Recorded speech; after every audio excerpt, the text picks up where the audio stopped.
Hey, happy Monday, everybody. So the video today I wanted to focus on, and I think I touched a little bit last week on, is if you want to be an entrepreneur and you want to start a business, it's really got to be something you enjoy to do, or else you're just not going to last. And for me, I just want to share today kind of how I got started. I think I talked about, when I was in high school, middle school, high school, going to do snow plow on people's driveway, my neighbors, and that was kind of, a lot of teenagers have had those sorts of businesses. And then in college, this is going to date me, but in the early 2000s, there was the tech boom. And a lot of the folks I was in college with, I went to University of Maryland Business School undergrad, a lot of those folks would go after that because, well, hopefully they liked it, but I think a lot of them went after it because it was the trendy thing at the time to do. It's where the quote unquote opportunity, it's what the media was talking about. But I instinctively wasn't really drawn to that. I remember, and I always tell people, think back to when you were a kid. What are the things you enjoy doing? And for me, we had video games in the house. My brother enjoyed it more than I did. I didn't really enjoy it. I wanted to be out. I wanted to be building things, something in the woods. And so in college already, I think I had enough intuition to know that, hey, what did I do as a kid that I really enjoyed? And for me, it was being out, building things. And so even though it was a cool thing to be in technology at that time, and the internet boom, and I think those things interested me, but not enough to draw me in full time and just kind of go after it. And so real estate was kind of a natural fit for me. I think I might have talked in one of the previous videos about when I was in college and I would play pickup basketball with a lot of professionals, a lot of guys that were in the professional world, and you had your attorney and your financial advisor and a couple entrepreneurs, and there was a gentleman that had a real estate brokerage company, and right there it just clicked. Real estate, yeah, I've always been interested in the built environment. Well, I started with an internship there as a broker, as a land broker in college, just straight commission. And that's really what I started. My first business was really, and where I cut my teeth in real estate is in the brokerage world, in the land brokerage world, brokering tracts of land to home builders at the time, national home builders. That was what the firm was focusing on, and where I learned in real estate. And I really enjoyed it. It was a way for me to meet a lot of people. And again, this will date me, but this was at the end of where fax machines were still kind of slightly being used, right as AOL was coming out. And so I remember both. I remember faxing information about property to builders and developers, but also starting to send AOL emails to people. So I remember kind of that transition happening. But anyways, I enjoyed being out. I enjoyed meeting people. I got to meet. That's what's great about brokerage. If you guys want to start into real estate, there's so many ways to get into it. And I'll talk about this about the commercial side, but I think it just applies to all of it. Is brokerage is great because you meet so many people. You meet everybody. You meet the investors, you meet the landowners, you meet the bankers, you meet everybody, and it exposes you to all those different professions for you to start getting an idea of which ones you might be interested in.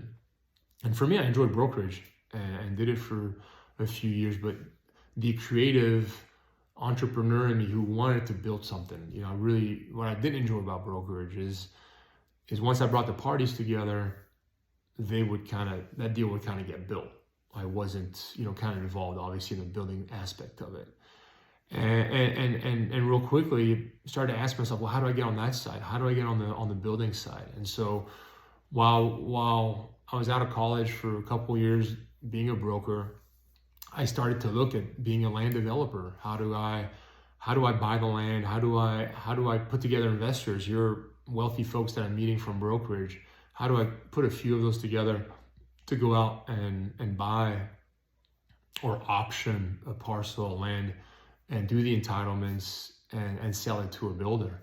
And so that's what I did. And this was before the 2008 market correction that some of you might know about, and some of you might be too young but you could always Google it or ask ChatGPT. I'd actually be curious to see what ChatGPT has to say about 2008 correction. But that was a hell of an experience, and because here I was in my mid 20s, and I had success on a few projects, and kind of thought I started to know it all, and hey, it's like this is going to be great.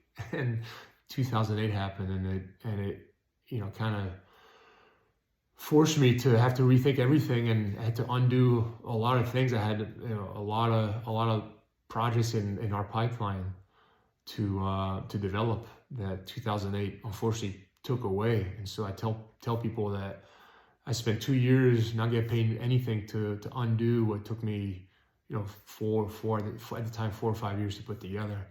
And so at the time, it's like anything else in life. At the time, it's really painful and it sucks.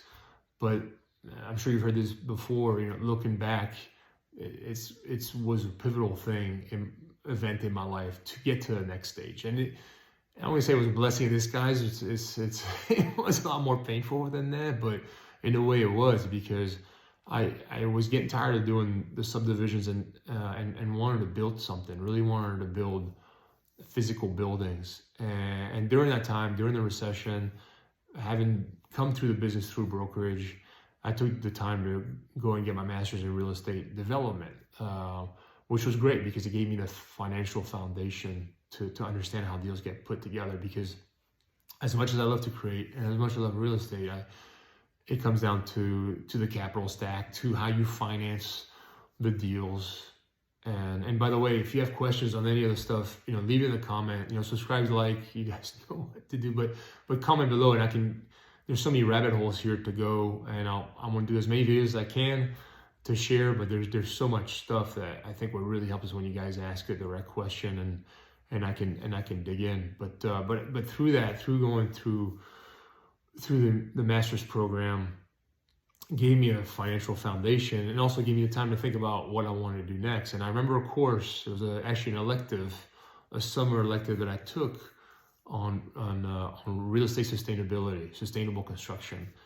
And that's where the light bulb really went off, because I was always interested in energy efficiency, and always wanted a double bottom line business where obviously I could make money to support myself and my family, but also be part of something that would make a difference. And that really started it all. And also through that time, as I was getting my master's, also saw the need for affordable housing, workforce housing. We just weren't building enough. And that was back then. And today, with COVID, interest rates, and more lack of labor and cost of building, it's only made it worse.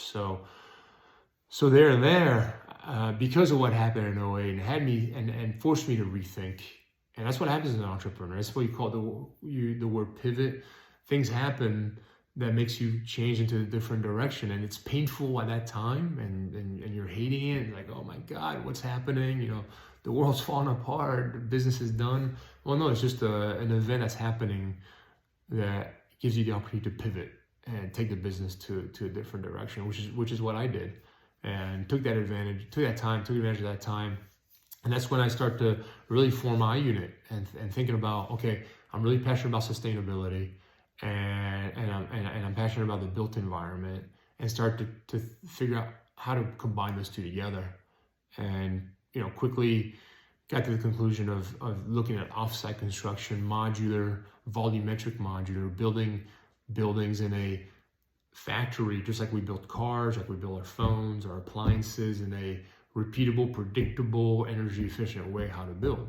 And really the catalyst for iUnit started to come together. And I have another channel, if you guys are interested in that business. Modular Building is the other YouTube channel that I'm focusing on, where I'm setting up a platform to help folks who want to be part of the solution, who want to have a business to help build more affordable workforce housing. We're going to set things up to help people get started from nothing all the way to convert people who have built buildings traditionally and want a more energy efficient way to do it. So we're going to combine all that together to help promote modular and to help push it in a different direction. I tell folks right now, modular is about 4% of the construction industry, so it's just really minuscule, and we need to grow that as it's a solution to build more affordable housing. So through that pivot, I was able to get into a different direction. That's what's going to happen to you as an entrepreneur.